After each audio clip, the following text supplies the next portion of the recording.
Hello everyone, ओम नमः शिवाय। जय भोलेनाथ। आशा है कि आप सब लोग बहुत अच्छे होंगे। ये जो रीडिंग हम करने जा रहे हैं वो देखेंगे कि आपके पर्सन की जो है इस वक्त ट्रू फीलिंग्स आपके लिए क्या है। मोटा मोटी हम वही देखेंगे कि इस वक्त आपके पर्सन जो है आपके लिए क्या फील कर रहे हैं, जो कि रीडिंग में मैं मोस्ट ऑफ द टाइम जो है देखती हूँ, देखना पसंद करती हूँ, क्योंकि आपको भी वही चीज़ देखना काफ़ी हद तक पसंद है। I know. One second.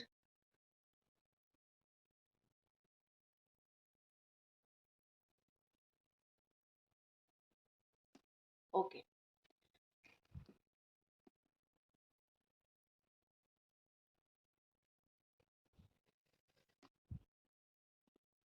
ये चीज़ ना मुझे बिल्कुल पसंद नहीं।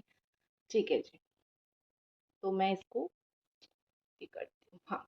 तो देखो, इस वक्त मुझे जो आपके पर्सन की करंट एनर्जी दिख रही है वो ये कि कहीं ना कहीं आपके जो पार्टनर हैं वो इस वक्त आपको बहुत सारी चीज़ें खुल के बताना चाहते हैं। उन्होंने आपको धोखा दिया है, ये चीज़ बताना चाहते हैं। वो आपसे दूर है और दूर होके वो आपसे काफ़ी हद तक तड़प रहे हैं। वो इस चीज़ को आपको बताना चाहते हैं। कहीं ना कहीं उनको रिग्रेट है, वो शर्मिंदगी महसूस कर रहे हैं। कल रात भर आपको काफ़ी हद तक याद किया, मुझे दिख रहा है। काफ़ी बार फ़ोन करने की कोशिश किया लेकिन उनके अंदर हिम्मत नहीं हुई, क्योंकि हो सकता है कि आपने उनको ब्लॉक कर दिया है या फिर आपने सीधा-सीधा बोल दिया है कि मुझे कॉल मैसेज मत करो, जबकि तुम्हें मुझे अंतिम में हर्ट ही करना है। तो अंतिम में हर्ट करने का मतलब यही होता है कि रिश्ते को बहुत टाइम चलाओ, चलाओ, चलाओ और फिर एक वक़्त ऐसा आता है जहाँ पे दोनों एक दूसरे को हर्ट करने लग जाते हो या फिर स्पेशली एक पार्टनर दूसरे को हर्ट करने लग जाता है। तो ये सिचुएशन आप देख देख के बहुत थक चुके हो, आपको बहुत ज़्यादा बुरा लग रहा है, कहीं न कहीं आप बहुत तड़प रहे हो। कहीं न कहीं आपके पार्टनर भी जानते हैं कि उनके अंदर आपके अंदर बहुत तड़प है, ठीक है? आप उनको उनसे प्यार चाहते हो लेकिन वो प्यार के बदले सब कुछ दे रहे हैं। मतलब अ, आपका इनोसेंस का फ़ायदा कहीं न कहीं आपको फ़ील हो रहा है कि कहीं न कहीं तुमने मेरा वो इनोसेंस का फ़ायदा बहुत उठाया है, ठीक है? जिस तरीके से मैं इनोसेंट थी तुम्हारे लिए, कहीं न कहीं तुमने उस चीज़ का बहुत फ़ायदा उठाया है। और उस चीज़ की वज़ह से मैं तुम्हें कभी माफ़ नहीं करूँगा या फिर कभी माफ़ नहीं करूँगी। और देखो, अगर आपको कोई भी पॉइंट पे ये लग रहा है कि इस इंसान ने आपके साथ बहुत ज़्यादा फ़ायदा उठाया है, तो इनको माफ़ मत करना। मैं यही बोलूँगी, मैं सजेस्ट भी यही करती हूँ, क्योंकि आप दिलो-जान से प्यार करोगे लेकिन एक वक़्त आने के बाद जब आपको एक पर्सन जो है बिल्कुल धोखा दे दे, तकलीफ़ दे दे, तो उस प्यार का क्या फ़ायदा, उस प्यार का क्या मतलब? कुछ भी मतलब नहीं रह जाता है। ऐसा लग रहा है कि आपके जो पार्टनर हैं वो आपको लेके दूसरे लोगों के पास बात करते हैं। अभी तो करंटली वो बात करते ही हैं। अच्छी बातें बोलते हैं, सजेशंस माँगते हैं, मतलब ये कि आप उनके लाइफ़ के कितने खूबसूरत चैप्टर थे या फिर अभी भी हो, और किस तरीके से आपके साथ वो एक अच्छा जीवन देखते हैं। तो इस तरीके से मुझे लग रहा है कि ये पर्सन काफ़ी हद तक चीज़ों को लेके जो है वो सोचते हैं, बोलते हैं। और अगर कोई आपके खिलाफ बोले तो वो जो भी वहाँ पे जो भी जथेस्ट की तरीके से, मतलब मैं बोल सकती हूँ कि सिचुएशन के हिसाब से जो भी उनको बोलना है वो बोल देते हैं, ठीक है? ऐसा नहीं कि वो आपके अगेंस्ट में बोलते हैं या फिर आपके सपोर्ट में बोलते हैं। सिचुएशन के हिसाब से जो भी बोलना है वो बोल देते हैं। आपने अगर उनको गिफ्ट्स दिए होंगे, उनके मतलब होंगे ना, जैसे रिलेशनशिप में आप होते हो तो सामने वाला आपको गिफ्ट्स देता है, प्यार करता है, ठीक है? तो इस तरीके से अगर आपने गिफ्ट्स वगैरह दिए होंगे, तो मुझे तो एटलीस्ट यही लग रहा है कि ये पर्सन उन गिफ्ट्स को आज भी रखे हुए हैं। या फिर अगर ये आपको बहुत सारे गिफ्ट्स देते थे, तो सोच रहे हैं कि मैं तो दे दिया करता था, अभी तुम्हें मिल रहा होगा या फिर नहीं। कहीं न कहीं यहाँ पे वो आपकी अच्छाई के बारे में, आप कैसे लाइफ़ में डील कर रहे हो, कैसे सिचुएशन के साथ डील कर रहे हो, ये सब चीज़ों के बारे में भी वो काफ़ी हद तक सोचते हैं, मुझे यहाँ पे बहुत क्लियरली दिख रहा है, ठीक है? आपके पर्सन कभी भी ये नहीं करते हैं कि आपके बारे में जाके किसी को 2 बातें सुना ली, बोल दी और आप बुरे बन जाओ तो मुझे क्या? इस तरीके का मुझे उनका कभी भी सिचुएशन जो है वो नहीं दिखा है, ठीक है? वो हमेशा यही उनका सिचुएशन रहा है कि ओके जी, ठीक है, जो है अच्छा है, किस्मत में है तो चलेगा, नहीं है तो नहीं चलेगा। उस तरीके से मुझे कहीं न कहीं दिखा इनका जो है बिहेवियर, उनका बर्ताव, उनका सिचुएशन, ठीक है? आपको लेके ये आज भी बहुत पॉसेसिव हैं, ठीक है? अभी आप दोनों के बीच में बात चाहे हो ना हो, लेकिन ये आपको किसी और के साथ देख के कभी भी खुश नहीं होते हैं। उनकी ये इनर फीलिंग्स, मैं बिल्कुल सच्ची फीलिंग्स बोल रही हूँ, वो कभी भी आपको किसी और के साथ देख के बिल्कुल भी खुश नहीं होते हैं, क्योंकि उनको ये फ़ील होता है कि मैं जो जो इंसान मेरा था या फिर जिसको मैंने अभी भी दिल में रखा है, मैं उसको थोड़ी किसी और के साथ देख के जो है खुश हो सकता हूँ या फिर लाइफ़ में हैप्पी महसूस कर सकता हूँ या फिर कर सकती हूँ। तो मुझे नहीं लगता कि ये पर्सन जो है वो आपको देख के किसी और के साथ खुश होते हैं। कहीं न कहीं एक टाइम पे आप दोनों साथ ही थे ना। कहीं न कहीं एक टाइम पे आप दोनों पॉज़ेसिव ही थे एक-दूसरे के लिए, तो अभी अगर चीज़ें डिफ़िकल्ट हो गई है, तो इसका मतलब ये थोड़ी है कि आप उनको बोलोगे कि चलो जाने दो, और मतलब या फिर वो आपको बोलेंगे कि तुम्हें लाइफ़ में जिसके साथ जो करना है करो, मुझे फ़र्क नहीं पड़ता। कैसे नहीं पड़ता? फ़र्क कहीं न कहीं पड़ता है, और बहुत ज़्यादा फ़र्क पड़ता है। इंसान दिखाता नहीं है, छुपाता है, जैसे आप भी छुपा लेते हो। अगर वो अभी कहीं पे मुँह मारने जाए या फिर कुछ करने जाए, आपको बुरा तो लगता है ना। आप उसको दिखाते नहीं हो, लेकिन आपको बुरा तो लगता है ना, तो आपका पर्सन का सिचुएशन भी मुझे वही दिख रहा है। हो सकता है ये आपको बोल नहीं रहे हैं, क्योंकि बोलने का मेबी मौका नहीं मिल रहा है, ठीक है? लेकिन ये बहुत क्लियरली दिख रहा है कि ये पर्सन कहीं न कहीं उनको बुरा लगता है। आप अगर किसी और के साथ बात वग़ैरह करते हो तो। फैमिली से अगर आर्गुमेंट्स हुई है, कोई हीटेड आर्गुमेंट्स हो गई है, तो ये आपको आके बोला करते होंगे कि देखो मेरी फैमिली के साथ ही हीटेड आर्गुमेंट हो गई है, बहन-भाइयों के साथ हो गई है, इनके साथ हो गई है, उनके साथ हो गई है, ठीक है? उस तरीके से। तो अभी ना वो वही फ़ेज़ को बहुत मिस कर रहे हैं, क्योंकि उनको कहीं न कहीं जो है लग रहा है कि वो जो अपनी स्पेशली फ़ैमिली की बातें तो हर किसी को नहीं बताया जा सकता है ना।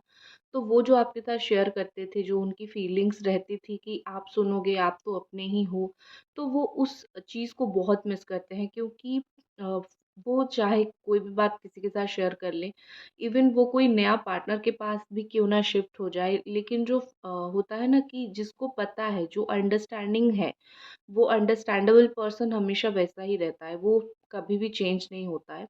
तो आप वही अंडरस्टैंडेबल पर्सन हो, तो आपको लेके कहीं न कहीं उनका जो है एक थॉट प्रोसेस है कि यू आर लाइक होम, आप घर के लोग की तरह हो, घर के इंसान की तरह हो, जिसके साथ में जो है बहुत सारी चीज़ें, बहुत सारी बातें जिसके साथ मैं शेयर कर सकता हूँ या फिर कर सकती हूँ, ठीक है? मुझे यहाँ पे कहीं न कहीं लग रहा है कि आपके पार्टनर जो है, वो आपको लेके जो है बहुत ज़्यादा एक ओरिजिनैलिटी आपके अंदर वो बहुत पसंद करते हैं। आप जैसे ओरिजिनल हो, आप लोगों की तरह डुप्लीकेट नहीं हो, आप लोगों की तरह ऐसा नहीं हो कि कुछ भी कर लो ये वो, नो, आप हमेशा एक ओरिजिनल पर्सनैलिटी थे और हो, और स्पेशली उनके लिए तो आप हमेशा से ही हो, तो उनको वही चीज़ जो है बहुत भाती है। अभी भी मतलब मुझे कहीं न कहीं यहाँ पे लग रहा है कि ये आपको लेके ना उसी हिसाब से बहुत ज़्यादा अच्छा फ़ील करते हैं, ठीक है? तो मुझे यहाँ पे ऐसा लग रहा है कि कहीं कोई सिचुएशन में ये काफ़ी ट्रैप्ड मुझे महसूस कर रहे हैं, ट्रैप्ड मुझे दिख रहे हैं। जैसे होता है ना कि 9 ऑफ स्वॉर्ड की एनर्जी होती है ये ऑल साइन वालों के लिए वैसे भी रीडिंग, तो 9 ऑफ स्वॉर्ड की जो एनर्जी होती है, तो ट्रैप्ड महसूस करना, कभी-कभी चीज़ें समझ नहीं आता है कि हमें किस ओर जाना है, हमें क्या करना है, क्या करना सही होगा। तो इंसान बहुत, एक होता है ना कि एक वो ट्रैप्ड हो जाता है। तो मुझे कहीं न कहीं आपके पर्सन का और आपका सिचुएशन वही दिख रहा है कि दोनों जो है एक-दूसरे को चाहते हो, लेकिन सिचुएशन ऐसी बन गई है कि वो बस कहीं पे रुक गए हैं, जहाँ पे वो निकल नहीं पा रहे हैं, आप तक नहीं आ पा रहे हैं। उन्होंने जो है, जो भी कुछ आपसे अ, जानबूझ के हो, अनजाने में हो, चीज़ें आपसे छुपाई थी, आपको नहीं बोली थी, उनको कहीं न कहीं अभी समझ आ रहा है कि रियलाइज़ेशन उनको हो रहा है कि अंडरस्टैंडिंग बहुत इम्पोर्टेंट है। मैं झूठ बोलता रहा, फिर भी वो बिलीव करती रही, मतलब आप, क्योंकि आजकल कोई किसी के ऊपर बिलीव नहीं करता। आप उनको इतना प्यार ज़रूर करते हो कि आप उनके झूठ को भी बिलीव कर लेते हो, आप उनके अ, झूठी बातों को भी बिलीव कर लेते हो, ये प्यार ही तो है, और क्या है? अगर आप एक पर्सन के साथ रिलेशनशिप में हो, तो आप उसकी हर बात को बिलीव कर लेते हो। तो उनके लिए लाइफ में बेस्ट पार्ट वही है कि ये एक इंसान मेरे लाइफ में है या थी, मैं कुछ भी अच्छा बोलूँ, बुरा बोलूँ, सुन लेता था, झूठ बोलूँ, सही बोलूँ, सब कुछ जो है एग्री कर जाता था या फिर कर जाती थी। तो उस हिसाब से ये आपको बहुत ज़्यादा सराहते हैं कि जिस तरीके से आप उनको हैंडल करते थे। सपोज़ उनका बहुत ज़्यादा गुस्सा आया, तो जब वो गुस्सा होते थे, आप कभी भी गुस्सा नहीं होते थे। आपको पता है कि दोनों गुस्सा अगर हो जाएँगे तो चीज़ें बहुत डिफ़िकल्ट हो जाएगी, तो हम सँभाल के चीज़ों को लेके चलते हैं। तो मुझे आपके पर्सन का वही सिचुएशन दिख रहा है कि ये आपको लेके चीज़ों को लेके सँभाल के आप जितना चलते हो ना, तो वो वही चीज़ को लेके बहुत मिस करते हैं कि आप उनको इवन उनकी कभी-कभी उनके घरवाले भी उनको हैंडल नहीं कर पाते थे, लेकिन आप कर लेते थे। उनका गुस्सा, उनकी बातें, उनकी गाली, इवन उनकी गाली, ठीक है? ये सब चीज़ मुझे दिख रही है। और चलिए देखते हैं, थोड़ी कार्ड रीडिंग भी कर लेते हैं, ठीक है? मैं इसको ऐसे कर देती हूँ साइड में और कार्ड रीडिंग के हिसाब से देख लेते हैं कि आपके पर्सन का इस वक़्त आपको लेके क्या फ़ायदा है, सॉरी नॉट फ़ायदा, क्या फीलिंग्स है। ओके जी। तो चलिए देखते हैं आपके जो पर्सन है इस वक़्त उनको आपको लेके और क्या ट्रू फीलिंग्स है आपके लिए और वो ट्रूली क्या फ़ील कर रहे हैं आपको लेके।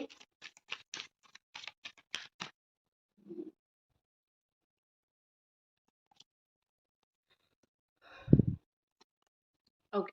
सो यहाँ पे मुझे दिख रहा है कि आप उनका ऐसा सिचुएशन अभी उनको फ़ील हो रहा है कि लाइफ में मैंने कहीं न कहीं एक रॉन्ग इन्वेस्टमेंट, रॉन्ग डिसीज़न ले लिया है, ठीक है? हो सकता है अभी उनके लाइफ में 2-4 चीज़ें वैसे भी बहुत चल रही है गलत, जैसे कि हो सकता है कि वो अपना काम को लेके उन्होंने कुछ बहुत रॉन्ग डिसीज़न्स ले लिए हैं, तो वो चीज़ थोड़ा-सा मुझे इनके लाइफ में जो है गलत दिख रहा है, सही नहीं दिख रहा है। और यहाँ पे ऐसा लग रहा है कि आपके जो पर्सन है ना वो बेसिकली अभी उनको ये फ़ील हो रहा है कि जाने-अनजाने में मैंने गलती कर दी। जाने-अनजाने में मैंने जो है तुम्हें बुरा बोल के या फिर कहीं न कहीं मैंने तुम्हारे साथ बुरा करके मैंने गलती कर दिया है। और तुम्हें छोड़ के मैं जहाँ पे भी गया था वो मेरी सबसे वर्स्ट मिस्टेक थी, सबसे बड़ी गलती मेरी लाइफ़ की वही थी। मुझे वो नहीं करना चाहिए था और अपनी गलती के ऊपर उनको बहुत पछतावा हो रहा है। अगर ये ड्रिंक्स वग़ैरह करते हैं तो इनको कहीं न कहीं मुझे दिख रहा है कि उनको एक लत सी लग गई है या फिर एक आदत सी उनको लगने लगी है इस चीज़ों की। क्यों? क्योंकि वो अपने लाइफ़ को कंट्रोल नहीं कर पा रहे हैं। उन लाइफ़ में जो चीज़ सही होना है वो उस चीज़ को नहीं कर पा रहे हैं। तो वो बार-बार जो गलतियाँ कर रहे हैं उस गलती को भुगतान वो कैसे करेंगे? ऐसे ही रिग्रेट करके ही करेंगे। तो मुझे उनका सिचुएशन दिख रहा है कि वो आपकी सब्स्टिट्यूट में चीज़ें कर रहे हैं। किसी और से बात करना या फिर नशा करना आपको भूलने के लिए जो सब्स्टिट्यूट में जो भी किया जा सकता है, ठीक है? आप इवन अगर आप उनसे बात नहीं करते हो क्योंकि आपको बुरा लगता है उनकी बातें, आप उनको अवॉइड करते हो, तो इस तरीके का सिचुएशन जो भी यहाँ पे है मुझे दिख रही है।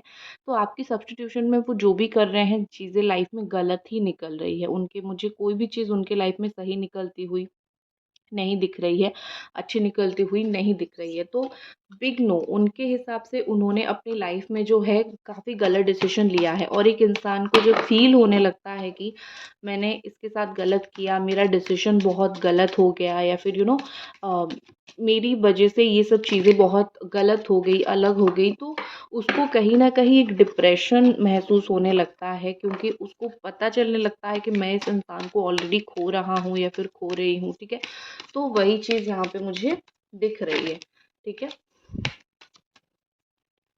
नेक्स्ट देख लेते हैं रिलेशनशिप। देखो, यहाँ पे उनको ये बहुत क्लियरली शो हो रहा है कि मेरे ही ईगो की वज़ह से मेरा रिलेशनशिप टूटा है। हो सकता है कि आप दोनों के बीच में बहुत फाइटिंग होता है, हाथ भी उठाया होगा, कुछ लोगों के पार्टनर ने थोड़ा-सा कभी भी हाथ उठाना सही नहीं होता है। थोड़ा हो, बहुत हो, ज़्यादा हो, कम हो, हमेशा वही चीज़ वही ही रहता है। मैं थोड़ा-सा नहीं बोल रही हूँ, मेरे बोलने का मतलब ये है कि कहीं न कहीं ये जो पर्सन है उन्होंने आपके ऊपर हाथ उठाया होगा, आपको कुछ बोला होगा, तो वो जो सिचुएशन है, वो जो चीज़ है, वो बहुत गलत है और उनको कहीं न कहीं ये लग रहा है कि हाँ, मैंने बहुत ज़्यादा ही गलती कर दिया है। मुझे ये नहीं करना चाहिए था, मुझे सही वक़्त, सही डिसीज़न ये सब लेना चाहिए था, ठीक है? तो बेसिकली यहाँ पे मुझे लग रहा है कि आपके जो पर्सन है वो अपने ईगो के चलते इस रिश्ते को जितना उन्होंने बर्बाद किया है या फिर आपने 100 बार समझाने की कोशिश किया है कि अच्छे से बात करो, रूडली बात मत करो, ऐसे बात मत करो, ठीक है? आपने उनको हमेशा अच्छा ज्ञान देने की कोशिश किया है, लेकिन उन्होंने कभी भी वो ज्ञान को लिया ही नहीं, एक्वायर किया ही नहीं, तो अभी वही सिचुएशन प्रॉब्लम हो रहा है। अभी जितना भी आप कुछ करने की कोशिश करो, जो भी करो, चीज़ें तो वही डिफ़िकल्ट होना ही होना है, क्योंकि आपने तो सही वक़्त पे सही चीज़ समझा ही नहीं, ठीक है? अभी अगर वो आने वाले वक़्त में कुछ एक्शन ले सकते हैं, वो मैं ज़रूर देखूँगी इस रिलेशनशिप के लिए। रिग्रेट, आने वाले वक़्त में क्या होगा, उनको रिग्रेट होगा। उनको जो क्लैरिटी मिस हो रही है कि उनको क्या करना है, क्या नहीं करना है। एक चीज़ होती है ना कि इंसान के अंदर वो क्लैरिटी नहीं आ पाती है, तो मुझे क्या करना सही होगा, सिर्फ़ रोना-धोना, कुछ नहीं सिर्फ़ रोएँगे, ठीक है? कुछ लोग गलती करने के बाद क्या करेंगे, रोएँगे, पछताएँगे और उनके हाथ में कुछ नहीं होगा कि वो कुछ सही कर पाएँ। तो उनको ऐसा लगेगा कि मैंने इतना सब कुछ चीज़ें गलत कर दिया, अभी मेरे हाथ में कुछ है ही नहीं कि मैं कुछ सही करूँ या फिर कुछ करूँ, ठीक है? तो उनको बड़ा ही एक अनबियरेबल पेन, मतलब काफ़ी हद तक ज़्यादा उनको पेन महसूस होने वाला है, काफ़ी हद तक चीज़ें उनको बुरी महसूस होने वाली हैं और इस रिग्रेट का टाइम फ्रेम मुझे ज़्यादा नहीं दिख रहा है। माइंडफुली सोचेंगे तो 1 महीने के अंदर काफ़ी स्ट्रॉन्ग रिग्रेट उनको होगा। तो ये थी आपकी रीडिंग, आई होप आपको पसंद आए और मिलते हैं अगली रीडिंग पे। तब तक अपना ख़्याल रखें, लाइक करें, चैनल को सब्सक्राइब करें। Bye guys.